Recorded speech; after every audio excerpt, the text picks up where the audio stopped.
काल दिनांक 12 डिसेंबर 2025 रोजी रात्री पुन्हा चोरट्यांनी ब्राह्मणीमधील कापूस जिनिंग चौकाजवळील चक्क पकोड्याच्या स्टॉल सोबतच पूर्ण नाश्त्याचा ठेला चोरून नेण्याची बातमी समोर आली। तसेच मागील आठवड्यात कळमेश्वरमध्ये महिंद्रा बुलेरो पिकअप 4 चाकाची गाडी सुद्धा चोरी गेल्याची बातमी समोर आली।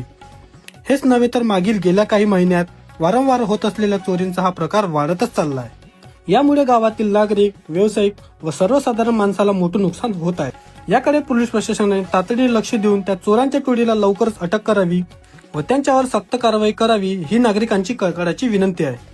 यावर तुमचं काय मत आहे कमेंट बॉक्स मध्ये नक्की सांगावे व अशाच प्रकारच्या ब्रेकिंग न्यूज व डेली अपडेट बघण्यासाठी मला नक्की फॉलो करा।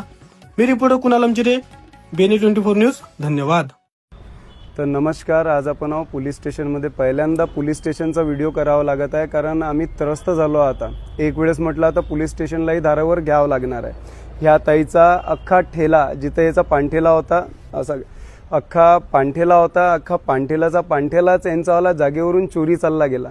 काल सकाळी 8 वाजेपासून इथं आल्या आहे, 5 चक्रा पोलीस स्टेशनचा झाल्या, पण अजूनपर्यंत काहीच झालं नाही। पुलिस वाले आए थे देखने, पुलिस वाले गए थे कल देखने के लिए, कैमरा चेक किया, कैमरा में कुछ भी नहीं दिखा। उसमें वो उसका वो खराब था माउस, हाँ। उसमें कुछ भी नहीं दिखा सर। और यहाँ मैं आ रही थी, यहाँ पे क्या बोलते हैं कि उसका नाम लिख के लाना, उसका मोबाइल नंबर लेके आना। जब सब कुछ मैंने लेके आऊंगी तो ये काय के लिए है बोली। सही बात है असंच यांच्या बरोबरच नाही तर 1.5 महिन्या पहिले MIDC बरोबर कळमेश्वर बरोबर 5 दुकानात चोरी झाली।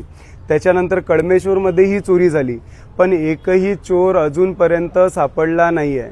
तर मग अशा प्रशासनाचं काय करायचं हाच विचार आमच्या मागे